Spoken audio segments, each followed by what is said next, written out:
Good afternoon and welcome to Tuesday Topics.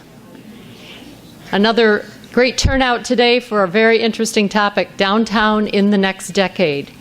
My name is Rebecca Foose. I'm with the Friends and Foundation of the Rochester Public Library, and thank you all for being here today, and to our Tuesday Topics Committee for coming up with our topics and also securing our speakers.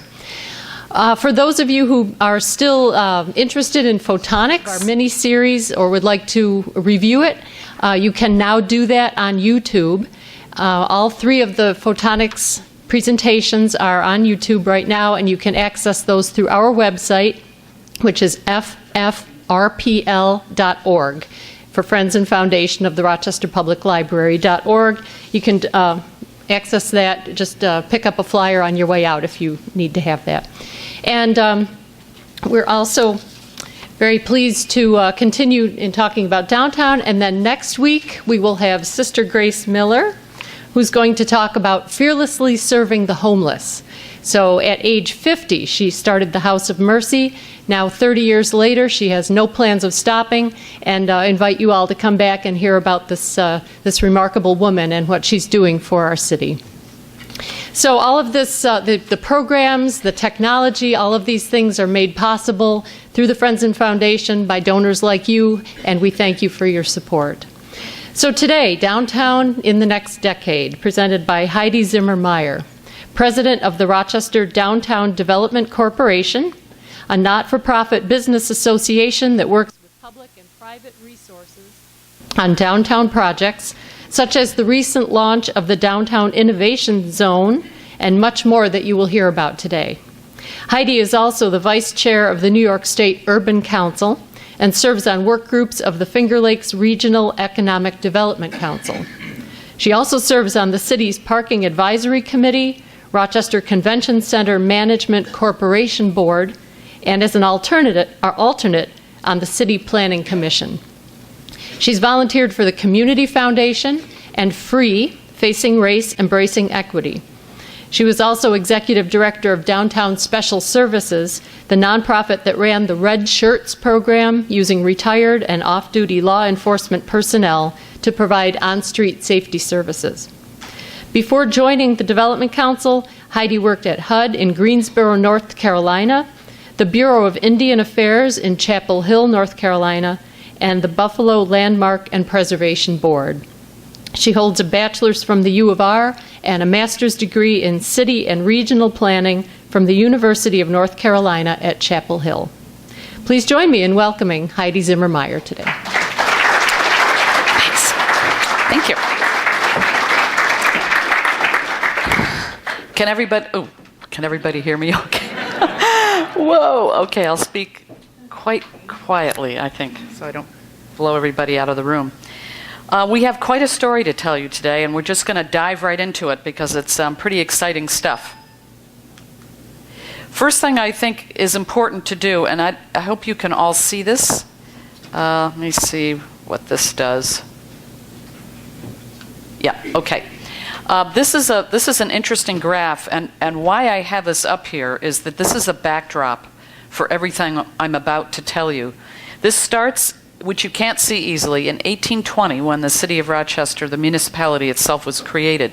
And the red line is county population, and the blue line is city population. You can see from 1820 until about 1930, they grew pretty much at a coincident rate. They were parallel to each other. And you start to see things begin to separate. In 1930, the county starts to go up, the city starts to flatten, and the county in the subsequent decades has a sharp rise until it flattens out at around 1970.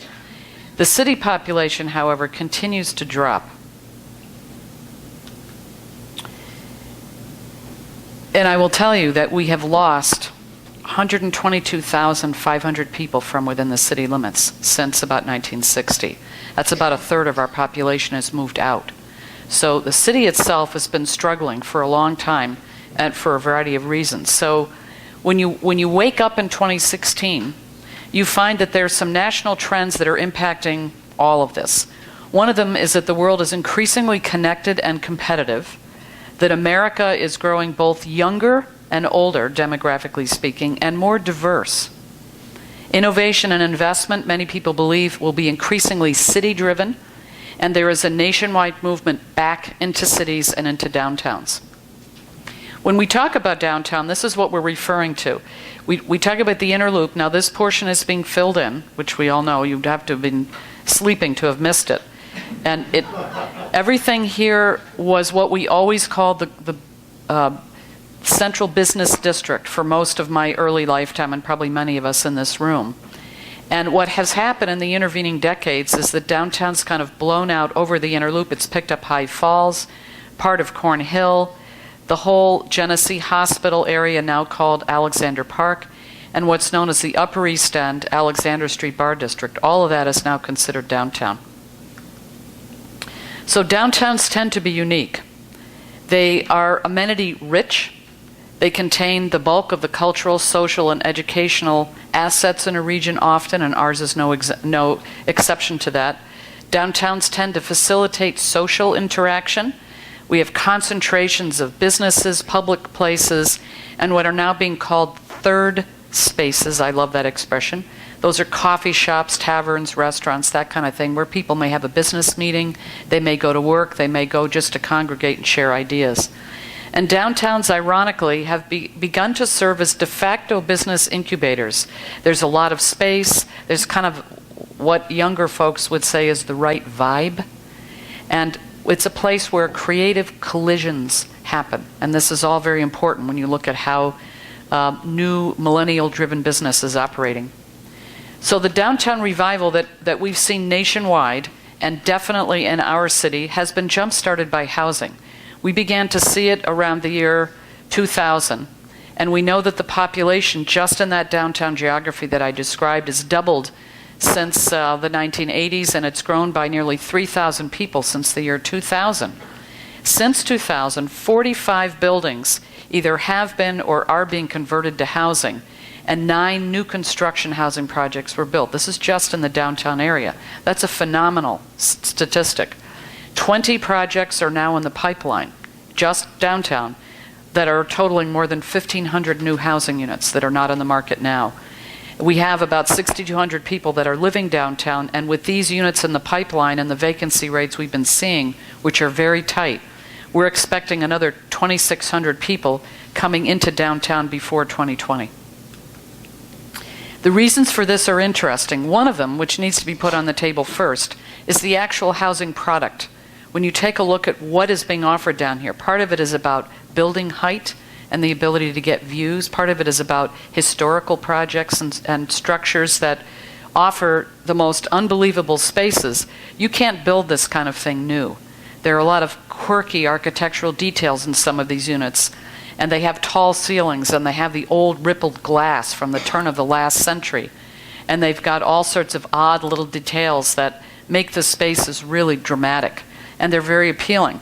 And one that I would mention, because it's so unique, is what we've known for most of our lifetimes as Chase Tower, Lincoln Tower before that. The developers that have bought that, and that's Andy Galena, Galena Development, and Patrick Dutton, are taking the top half of that tower and they're converting it to housing. And that project is already underway, and it's absolutely phenomenal spaces in that building. So the housing in the pipeline is pretty stunning. I mentioned that we've got about 20 housing projects, 1,500 units plus, and there are a lot of them, the bulk of them are conversions of older buildings, many of them that were office buildings or sort of light manufacturing type structures over the years that no longer function well as serving those roles in the economy, but they're perfect for housing. And you can just see, going down the list, how many of them there are. And then we've got 4 new construction projects as well. This one here is actually the one that's being built, and it's now lurching forward again, by Bob Morgan Management, and that's going in behind Dinosaur Barbecue. And that's a new construction luxury apartment place. Absolutely gorgeous, gorgeous design. So why is this happening? Why are we seeing so many housing projects in the pipeline? Why are they full, the ones that are on the ground? And why are more people coming and there doesn't seem to be an end in sight? Part of the answer to that question is demographic. There are shifts going on in the United States. Over the next 2 decades, more than 80% of the new households that are being formed in this country will be 1 to 2 persons. That's a prime demographic for an urban lifestyle. 101 million households taking shape by the year 2025. 88% are projected to be childless. 88%. That compares to 52% in 1970. So the composition and the look of the American household is changing quite dramatically, and that's having a very big influence on where people are moving. The downtown resident profile here and in cities like ours across the U.S. continues to be empty nesters, double income, no kids, called DINKs, young professionals, artists, students, and wealthy retirees. And we're seeing that in spades here in Rochester. The one thing you do not see on this list is families with children. And I think there are 2 reasons. The obvious one is schools, although that's shifting with the rise of charter schools. I think that's going to dramatically change the schooling situation in urban settings like ours. But the other one is a lack of a yard. When you think about paying $1,500 a month, let's just say, like you would in some of these downtown apartments, what can you buy in this region for your principal, interest, taxes, and insurance? $1,500. You can get a really nice house with a great yard in a wonderful place. So if you have kids, you're going to be evaluating all of that. So you don't see that happening in our downtown. Key market forces continue to be pop culture, and I'll just give you one contrast. Many of us in this room grew up with Leave It to Beaver and shows like that that glorify that center entrance colonial on a cul-de-sac with a white picket fence and a yard in a suburb. When you reach the pinnacle, that's where you were. And when you shift pop culturally, you find Sex and the City, Friends, Seinfeld, Girls, that kind of thing. And the vision that's often talked about with Sex and the City, that the 5th character was the city of New York. So there's a very strong urban sensibility that's threaded its way through pop culture. And that's having a huge impact on the desires people have for what lifestyle they want. Density has currency. We're talking about vertical neighborhoods. We've been through a whole generation and a half, maybe 2 generations, where people wanted everything spread out. And you wanted to be in a house where you couldn't see your neighbor. You didn't have a front porch. There was not much interaction with people around you. That has completely flipped. And we're now seeing density have real currency in the marketplace. And authenticity is the other one. And both words you see out of the mouths of real estate developers, nationwide, but definitely here. People want the real deal. They want old. They want unique. They want one of a kind, something that has personality and character.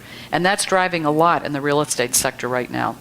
The other thing that we hear again and again and again, increasingly so when you talk to millennials, is that people want walkable, culture-rich environments. Walkable and culture-rich.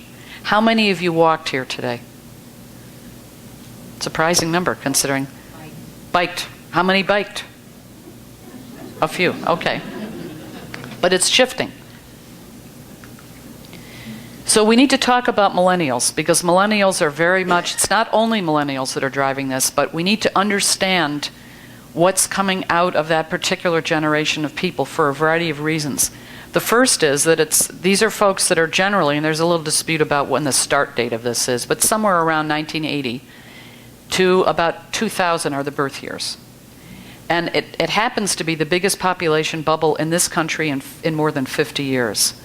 And now millennials total 1/3 of the U.S. population. 1/3 of the U.S. population are millennials. They're going to have a huge impact on everything, from retail to jobs to companies to education to policy, politics, all of it. So you got to watch. I see a couple of people here that I think might be millennials. Raise your hands, come on. Don't be shy. Okay, there's 1. 2, all right, 3. There may be a few more. Almost. 75 doesn't quite count. Nope, 75 doesn't, almost. You almost squeaked by there. So we got a few of you, no pressure, but you're representing quite a large generation of people. So who are you guys? And it's interesting. It is the most racially and ethnically diverse generation ever in this country, ever. And that's going to have a huge impact on many, many things, including where people want to live and who they want to live near. This generation is shaped heavily by technology. And people say that you guys have a digital sixth sense. I can tell you my kids do. My kids do. I don't. They do. So that's the other thing that I think is part of what defines you. Fewer of you are driving, interestingly. In 2014, about almost 25% of the 16-year-olds had driver's licenses. That was down from 27.5% in 2011, 31% in 2008, and 46% in 1983. You see the trend? This is going to have a huge impact. By the way, look at what's happening in the auto manufacturing industry and how there's a lot of talk now about investing in Uber, for example, because they're recognizing that the next new wave of customers, there are fewer of them, potentially. So that has an impact on their business model. In addition, millennials are more likely to be city people, interestingly. When surveyed, 77% of them say that they plan to live in America's urban cores. They are less likely to be homeowners than the previous generation, and college-educated millennials are moving into urban areas faster than their less educated peers. That's a very interesting development. So where are we in 2016 in our downtown with all of this stuff stewing around in a big pot? We're tracking now about $855 million and change in investment downtown, $855.7 million. About $623 million of that is private money. So there's a huge confidence in the market downtown. It's absolutely stunning. We are tracking 110 office buildings. More than 48,000 people are now working downtown. And to give you an idea as to why that's a significant number, Kodak office, which is downtown, used to have traditionally roughly 5,000 people in it. They were moving people in and out all the time, but there are always 5,000 people in Kodak office. Today, there are 375. So when we say at its height, downtown was at about 50,000 workers, and that included all the banks, a lot of companies that are no longer here. We're now at 48,000 is stunning, particularly in a region that hasn't been growing terribly much in the last 10 to 15 years. We have more than 5 million people who visit downtown a year who do not live or work here. It's a lot of people that come through, conventioneers, people coming in for shows, all sorts of folks coming through. People coming to the Strong Museum, now over 500,000 a year, coming to the library. Residents, I mentioned earlier that we've got 6,200 people now living downtown, and we've got about 6,000 college students on four different campuses. So, in addition to the housing story, which is huge, colossal, in fact, the other very big impactor is what we're now describing as the Downtown Innovation Zone. And it's very curious as to how that happened. Back in June of 2014, Brookings Institution released a report that looked at cities across the U.S., and they talked about the changing geography of innovation. And what they discovered when they looked at dozens and dozens of cities is that the Silicon Valley Research Triangle Park model was shifting across the U.S., and that new innovation type companies, tech companies and the like, a lot of them were starting to gravitate towards center cities. And so they began tracking this and said, the whole thing is shifting.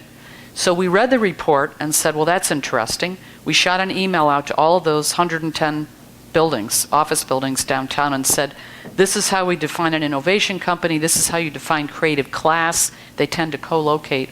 Who do you have in your buildings that falls into one of those two categories? And the initial emails we got back, and we didn't hear from everybody, was 83 companies. We said, my God, we've already got an innovation district down here. It's just, it happened while we were sleeping. Now the number is 105. And partly that's because we're tracking it better, and partly because some have moved in. And so that's a very, very big story. In addition, there are 3 big incubators, that one of which has just opened its doors, one of which is about to go under construction, and the third is still in the planning phase, that are going to create a huge hotbed of entrepreneurial startups right in the center of downtown, in the Sibley building and in the old RCSB Bank building, right in the center. And that's going to change things dramatically. This doesn't even have everyone. These dots show you where creative class and innovation companies are located, and they're tending to cluster in particular places, which didn't surprise us once we realized this was happening. High Falls has a cluster, Cascade District has a cluster, St. Paul Quarter. The East End is starting to develop a cluster. There's a few over here in the Upper East End. And this is where the incubators are located or will be located. And that is going to absolutely explode within the next 3 to 5 years. So the number of companies are likely to be quite different in that location. There are two companies I want to highlight because they came as a surprise. I would not have put either of these two on the list of innovation companies or creative class for that matter. One's a media company, newspapers, and website news. And the other, Thomson Reuters, is a blend of news company, Reuters, and a company that services law firms, basically, nationwide. And they both have major facilities downtown. Scratching the surface, we discovered that both of these companies have a large cadre of people. In the case of Thomson Reuters, it's 300 techies located in their downtown facility, which is just across the river from this complex. 300 techies that provide platforms, that do all kinds of specialized work that services lawyers and customers and clients, as well as the Reuters news side of the operation nationwide. And all of that takes place in downtown Rochester. And I was absolutely shocked to hear that. And I've actually met with those guys. It's phenomenal what's happening there. The DNC has a similar story. They don't have 300 techies, but they have a department. When they open their new building, which we're all watching go up so fast you don't blink, otherwise you miss a huge wall or something happening. When they move into that space, they will then be serving all of the newspapers in the same manner with digital platforms and apps and all sorts of other things that are techie by nature. They'll be serving all of Gannett's holdings in the whole northeastern part of the U.S., and all of that will be done out of downtown Rochester. So it's very, very interesting to watch how this is emerging here. So the three incubators are fascinating. High Tech Rochester right now has an incubator that's been out in Henrietta, right near RIT, for a long time, and it's been a very successfully run operation. They have achieved the funding, received the funding. I should say they've gained the funding. They haven't received it yet. It takes a while to get it from the state. But they're establishing a new business accelerator cooperative in the Sibley building on the 6th floor where the old restaurant was. Remember the Tower Restaurant? It's up, and we all remember that. It was gorgeous. They're keeping all of those architectural details and as much as they can save of the murals and all the stuff that was up there. And they are now just about to go under construction to create this incredible place that's going to accelerate the creation of businesses. It'll be their new headquarters. They're moving everything in from Henrietta. They're spending about $24 million to do this. And they've got, they'll have open co-working space, private offices for startups. They'll have an auditorium for large training sessions and that kind of thing. 3D printing and prototyping lab, wet labs. They will have wet labs. And conference rooms and game room and stuff like that. Two of the more interesting aspects of this is that they're going to have offices for venture capital folks, right physically located in their downtown space in the Sibley building. The other thing that's interesting is they're going to have a rooftop patio when you go out. I don't know if you remember how it's set up there, but you go down the end of one of the halls and you go out to this incredible space. That's going to be part of the facility too. The RIT, the U of R is associated in some ways with the HTR Business Accelerator. RIT is associated with the Center for Urban Entrepreneurship. This building, which is the old RCSB bank building, gorgeous, gorgeous building built just before the Depression, was donated to RIT, and they've ended up creating a center that focuses on urban entrepreneurs in that space. That is now opened. They also have incubator space in there. They're doing all sorts of training sessions and boot camps and that kind of thing will happen in that space. And they've actually opened last month, and it's really phenomenal. They have two companies that have located there. One is Datto, which is now blown through the walls and has to move out because they're growing so fast. And the other one, Darkwind Media, is a very interesting story.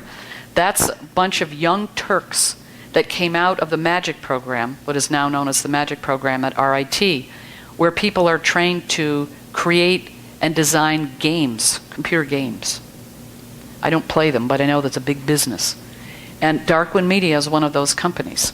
And interestingly, it's worth noting that I think it's very possible that we'll see ultimately a cluster of companies like that in the downtown innovation zone, because not only because of the Magic program, but also because of the Strong Museum, which now has become a repository for game technology and history and a whole lot of other aspects relating to that industry sector. And it's become national. So the proximity of that and the ability to do something connected to some sort of a cluster of gaming companies is pretty exciting, and I think we will see that develop. Photonics is the other one. Now, you guys, many of you have probably been to the 3 sessions that preceded this one that have talked about the photonics story, and it's quite incredible, and we're all trying to put our arms around what does it mean for us, and how will it help us grow, and how much of it is real, and do we really understand it, and what is photonics anyway, and that kind of thing.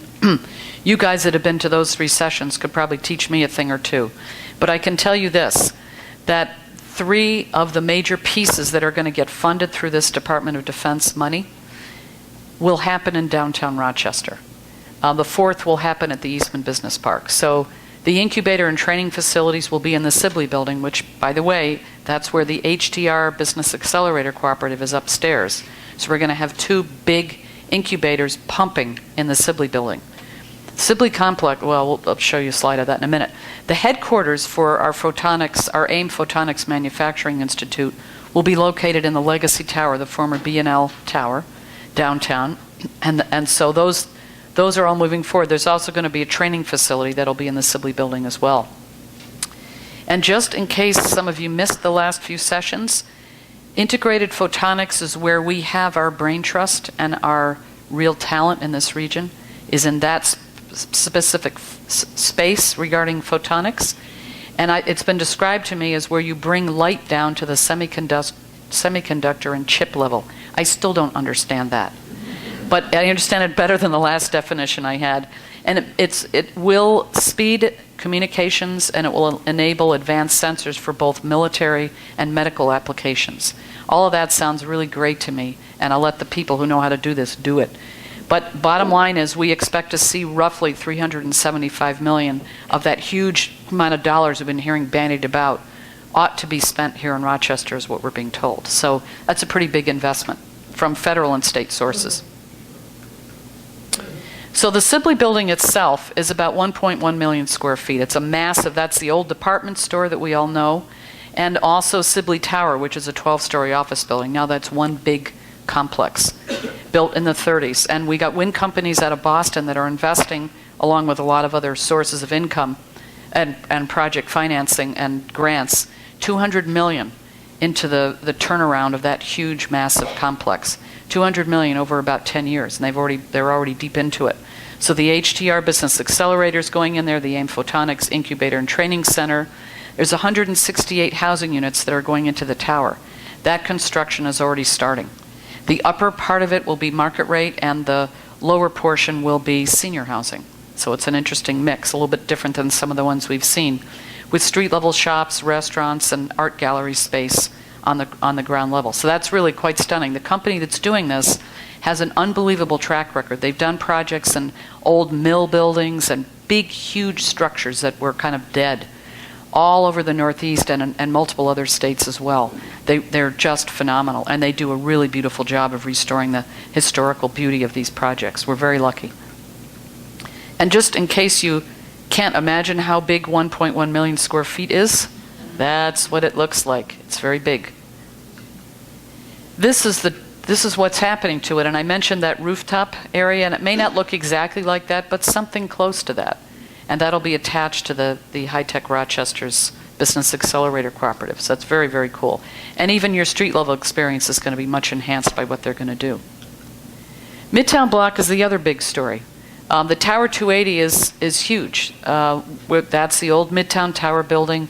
The top of the Plaza restaurant used to be up here on the 14th floor. It's a 17-story building, and almost $60 million is being invested in this. And the bulk of it is housing conversion. Almost all of this is a housing conversion story. There's space in the bottom 2 to 3 floors that's going to be commercial, Bergman Associates is moving in, and this whole, if you haven't been by there, your eyes will pop out of your head when you see what's happened. It's really, really beautifully done. And one of the most fun aspects of this is on top of the 3rd floor is actually a dog park. Rooftop dog park, complete with a dog washing station and imitation fire hydrants. I kid you not. I've seen them. It's quite incredible. And they've now converted this building and all of the buildings that they own, they have a lot of housing, this is Buckingham Properties, to permit pets. They said that their tenants were bringing them in anyway, and now they can at least get a security deposit. So if you have a dog and you're looking for a place to live, I would strongly recommend. 14 units were occupied about 2 weeks ago, and that the move-in process continues. They've leased probably 30, 35 last I checked, which is a week and a half ago. It's going faster than expected, so it's very exciting. And you can kind of see why. The ones on the upper top 2 floors are being converted to 2-story duplexes. And this is literally where you would live and how your living room, dining room, and kitchen would feel. And you can see why these spaces are not like anything else we see in the region. They're absolutely gorgeous. So one of the last things I want to mention, just because of its sheer size, is the inner loop fill-in. I've torqued you around. North is actually this way. And we've got the Strong Museum here. ESL Federal Credit Union's new facility is there. And the inner loop right now, although it's filled in, it really doesn't exist anymore, was here. And what this project is doing is it's creating essentially 3 things. One is a regular street-level street, and it used to be 12 lanes, and I've seen for years people jump the fence and walk across it without looking both ways. The reason being there's nobody on it. So it's all been filled in, and a regular 4-lane with a 5th turning lane, kind of an urban street is being built, and that'll be Union Street. And then the excess land is shaking loose about 6 acres of redevelopment land that the city is now developing an RFP for, and they're taking a lot of public input. They have yet another session planned this month to hear what people think ought to happen there, so that they're really listening. The other thing that's interesting is, you can't see it on this map, but there's a bike trail that goes along here that, I don't know how many of you have been to Syracuse, near Syracuse University. There's a really fantastic bike trail there that really makes you want to get on a bike and use it because you feel very safe. It's protected from car traffic and the like. This will be very similar to that. So as our bike system becomes increasingly sophisticated in the region, particularly in the city, this is going to be one very new piece to it. So that's very exciting. And this is one of the drawings. So this isn't a done deal, but it gives you a feeling for what could be built along that street edge, because there's going to be a lot of opportunity to reshape the urban environment there and reconnect the fabric of the city that was ripped apart when this thing was built back in the late 50s and early 60s. So the concept is walkability. It's to create lively uses, housing and cafes and these sorts of things. And the part that's near the Strong Museum, where we are, many of us, hoping that will be tied directly to the long-term plans to grow that institution as well. We're very proud of it, and they're really doing some phenomenal work. So very exciting stuff. And I want to leave you with two slides before we roll into whatever time we have left for questions. The first is to tell you that we are positioned for growth for the first time in generations in this community. When I came back up here in 1984, we'd already started the decline.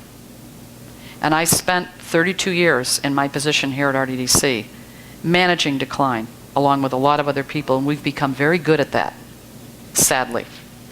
I think many of us believe now, with a lot of the pins that are lining up for our regional economy, we are now positioned to grow, seriously grow, for the first time in generations. And that has to do with several things.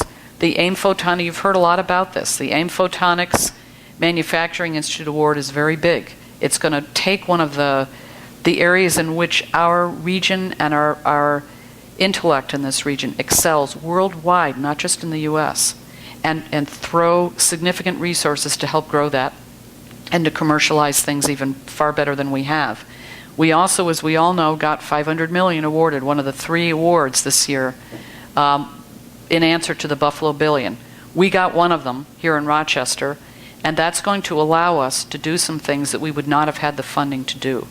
And that's not meant to fund bricks and mortar projects. It's meant to fund economic growth systems, ways that we can create a much stronger underpinning to what we do as a region.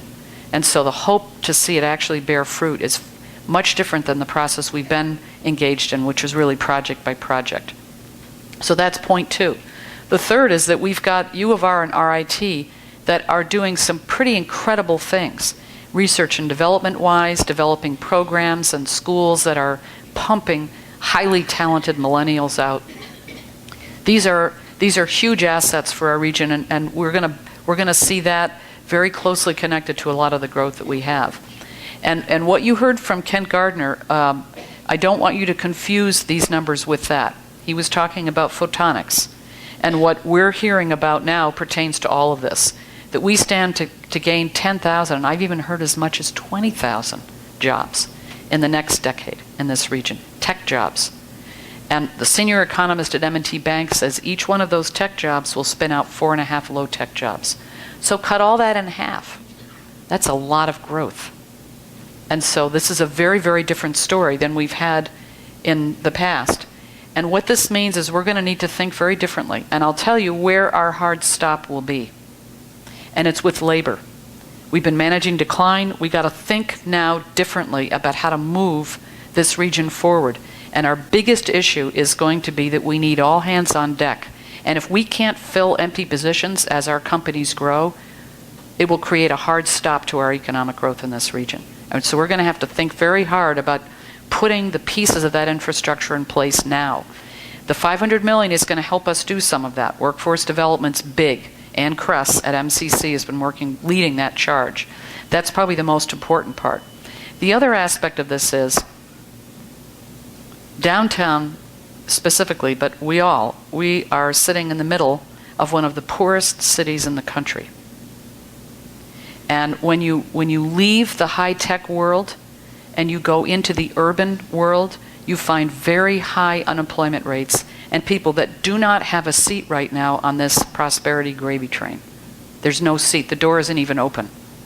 And so we have got to start. The workforce development work has got to be there. We've got to push as much in terms of creating entrepreneurial culture and connecting kids early with new opportunities in the economy. We're going to have to drive that into our public education system. We do not have that today. And as you know, our graduation rates in the city schools are frightening. And we're going to need all hands on deck in order to allow our region to grow. We're going to have to attract people too. We've got to engage more of our citizens in the economy, and so we've got to be about doing that. So that's the front end work that we have to do. And quite honestly, part of it's about, you've got an economic reason to care about this. But quite honestly, it's also about opening the door to prosperity for everybody and creating pathways to that work for all of our citizens, because everybody matters. That's the other piece. So with that, we can open it up for questions. Thank you. I think you've asked three very specific questions with a lot of corollary questions associated with them. One is, how are we going to fill all these big empty buildings? And that I would break into two pieces. One is residential and the other is office space, because the answer is different for those two things. And the second question had to do with public support for projects and whether, what I would read your question, do we have an overhang that if it collapses, that's going to have a huge impact on our public resources? And the third had to do with innovation companies and startups and whether what gets put into that system, whether you don't actually lose money because so many of them fail. Am I reading your questions right? Yes. Okay. All right, let's take them one at a time. I would very definitely separate the office market from the residential market and tell you that it is residential and its return to urban settings that is driving a lot. When you saw the slide in the presentation that talked about 45 buildings have been converted to housing, those were buildings that were office space, so most of them. So what you're seeing is a right sizing of space in the market. As our economy gets weaker, office space region-wide gets weaker, and it has. And we're beginning to see a turnaround in that, but we're all watching that very closely. So point one is that residential has been strong. Demographers are telling us it will continue to be strong, and watch the mindset of millennials, because that's where the future, at least the next 20 to 30 years, that's where that's going to play out.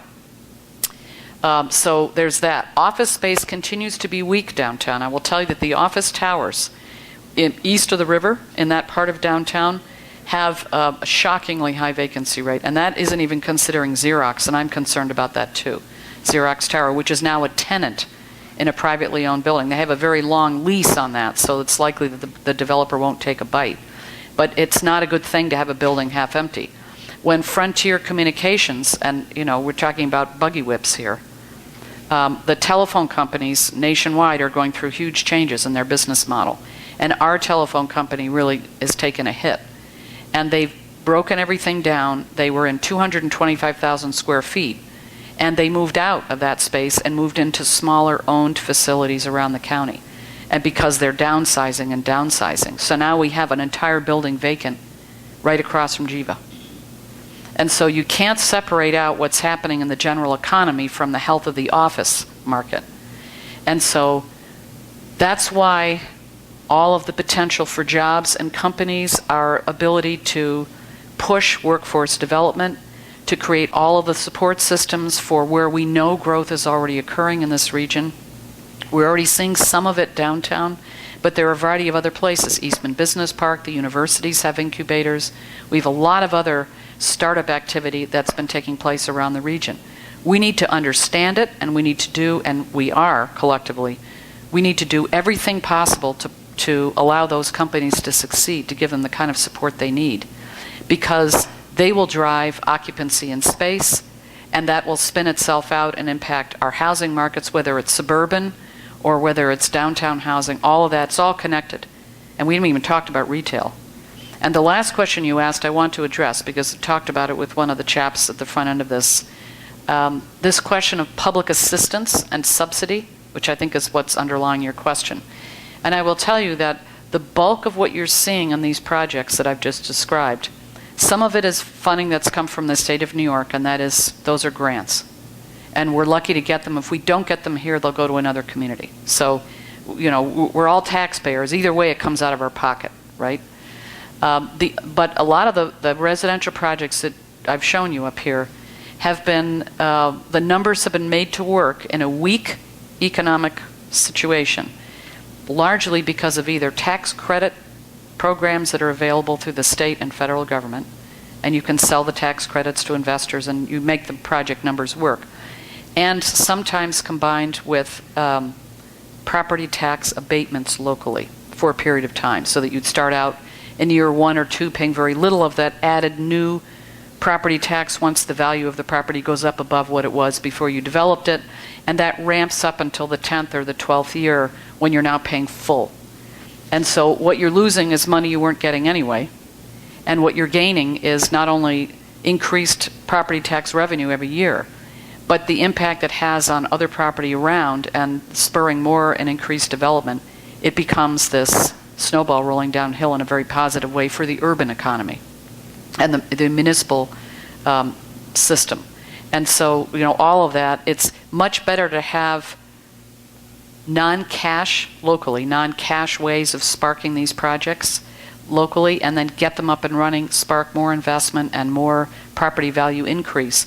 And that over 10 to 15 years, all of a sudden the picture is very different in terms of your tax coffers.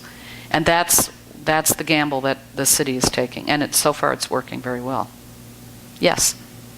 I appreciate your remarks. And in a lot of this, you talked about like the housing and in effect of this woman's question.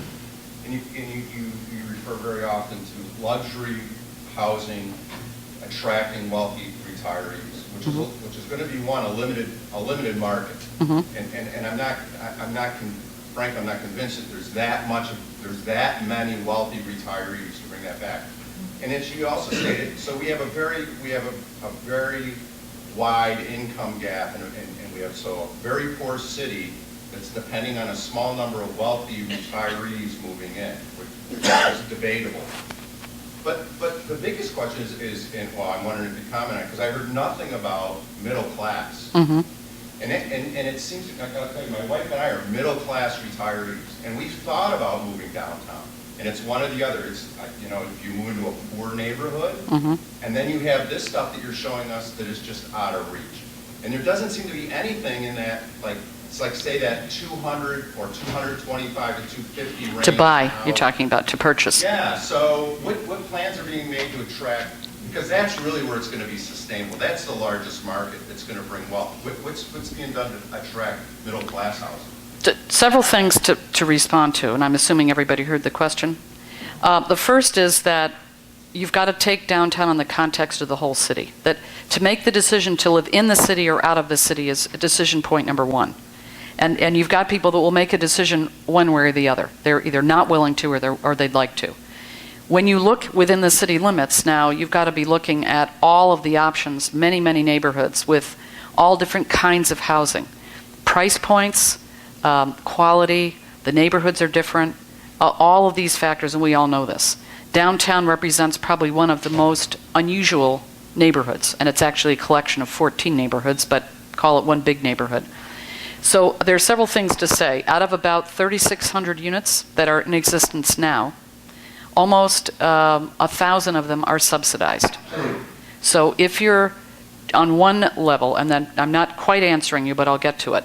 On one level, you would argue successfully that downtown is probably the most diverse neighborhood in the entire region. It's diverse economically, age, lifestyle, race, all ethnic backgrounds, all different ways.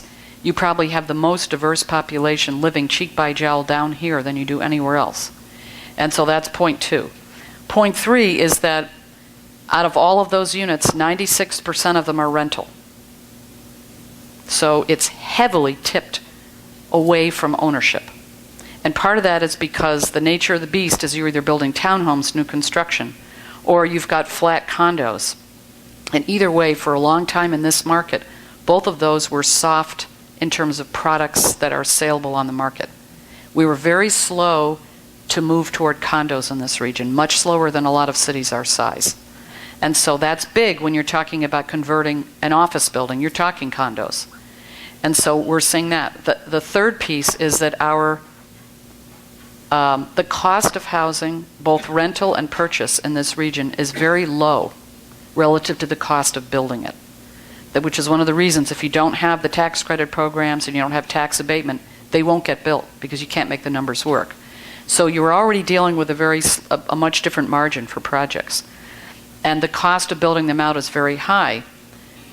Who's been moving downtown as a range? And I'll tell you that the rental range down here goes from, and there are two ways of gauging it. One is gross, which says something like about $700 or $800 a month. And it depends on what you're looking at, the number of bedrooms and size and all that, up to over $3,000 a month. And that's the rental range downtown. So that runs per square foot, if that's helpful, and I'm not sure that it is, from about 80 cents per square foot to now we're seeing projects coming in at almost $2 a square foot, which is the highest I've ever seen in this market. So there are several ways of thinking about it. Remember that I said at the beginning that we lost 122,500 people who left the city, and they were primarily middle class, left. And so getting people with money back into the city is a big deal for 100 reasons. And so downtown is one of the ways that's beginning to happen. Where we've seen a gap is what you're identifying, and that is, well, what if you want an affordable place? God forbid you want to buy an affordable place. Downtown, now you can buy them in my neighborhood, and I live in Highland Park area of the city, and there are a lot of neighborhoods that if you want to buy and you're middle class, you have more. We have a huge overhang in housing in this market. We remember at our height we were 330,000 people. We're now 209 and dropping, and that leaves a lot of housing empty. So we don't have problems finding housing in the city. The issue is where. And if you want to be downtown specifically, and you're middle class economically, how do you do that? And there are more and more developers. Buckingham Properties, for example, is one of the developers that's been doing a lot more in the middle class range than some of the other developers that have come in at a very, very high price point. I will tell you that the for sale units are interesting. Capron Lofts is the first one that I saw that went down below $200,000 for a unit. And it's ironic because when we've been thinking about for sale units downtown, we go, oh my gosh, they're coming in at $350,000, that's great. $350,000, are you kidding me? I can't afford anywhere near that. So we sort of suspend our normal judgment about housing when you start looking at downtown because it's come in so high and it keeps selling. And I'll give you an example of that. The two examples. Capron Lofts, which is the one right near Dinosaur Barbecue and on the other side of the street, sort of on the back side of the huge super block area where Jiva would be on the front side of it. Capron Lofts, you can see as you're going up on 490 East. You can see that building. Had a range. I thought it was crazy, and I didn't think they'd sell, but they did. They had some that came in at about $130,000 when it was originally built out. The last one in there sold for $500,000, one of the penthouses on the top. So that's the biggest range I've seen in any project ever in this market. And they all sold. Now, the ones that went first were the cheap ones. I shouldn't say cheap, less expensive, because they're nice quality. Second story is right on the north side of the Grove Place neighborhood, there were 5 townhomes that were built, and they face the front door. Technically, the front door faces Planned Parenthood, where the guy's gluing his forehead to the back door, and there's megaphones and dead baby pictures. Last one sold for $660,000. So, and they sold, and the guy's looking to build phase 2. So part of this is about if people want to move back in, that the market ultimately will answer that and build out units, and we're seeing more of them come in at a more affordable rent. For sale is a lot tougher. And the ones that are going to come through, Granite Building and the top part of Chase Tower, they're going to come in at a very, very high cost. I won't see it in my lifetime, I can tell you that. I'd love one, and I won't ever make enough to buy one. How about one more question? One more question. I'm wondering what you're doing to protect the views and the access to the water. I mean, I think that the thing that happened at Charlotte is a mistake. I mean, people with baby carriages just aren't going to get on a bus to go there. And the second one is I've read about this building that's being built there near Dinosaur Barbecue. And when I look at the picture, that completely takes away any access to the river. And I think that's wrong for 2 reasons. One is that everybody should have access. I mean, we have a house on the lake, and I feel this way, but I thought, there's a chunk I'm going to buy, everybody stay out. I mean, that's the attitude. Mm-hmm. And no matter what happens to your plan, if you keep that space from the water, keep some space by the water, rather, no matter what happens, it's a nice space. And building these big buildings right next to the water reminds me of 2 lanes of a stoplight. Everybody wants to see down the street. One gets in the way, so the other one pulls up and keep doing that. Suddenly nobody can see. And that's exactly what that looks like to me. And I think it's totally unfair. You'll be pleased to know Maybe. that project has public space dedicated on the river. The question has to do with particularly access to the river, the slide that showed that gorgeous new construction building behind Dinosaur Barbecue, that it's going to block access to the river, and that's wrong. There should be public access to. Plus, more important is protecting the space in case that building has a problem. It's for all time going to be sitting there. Right. And protecting the space in case there's a problem and the building goes belly up and you're stuck not having access. The city would not have allowed that to happen. And as it stands today, there is a walkway and biking route behind that between the building and the river, which is in perpetuity. So that's been protected, and that's part of the bike trail. How much? I can't answer that. I'm thinking 10 feet or 12 feet, something like that. But there's not enough room. You have to look at the footprint there. So leave it a park and have people who are, creating games go out by the nice water and the greenery and have a little conversation. all I can suggest is this, that we're in a delicate balance between protecting green space, our assets like the river and the canal and all of that, and parks, and then trying to create economic momentum in the city. And it's always a balancing act. This administration and administrations before are very good about creating public opportunities to express your views, and I encourage you to do that, and I will tell you that they listen. They are listening. And so, don't be discouraged. And you will see, and there's a lot of movement to try and create more recreation and walking and biking and green spaces in downtown, particularly as you keep adding housing. So there's a whole push to do that as well. So keep your voice loud, and make sure you get heard, and don't be discouraged, because there is something built into that project as well. The 10 feet at Lake Ontario. Thank you very much.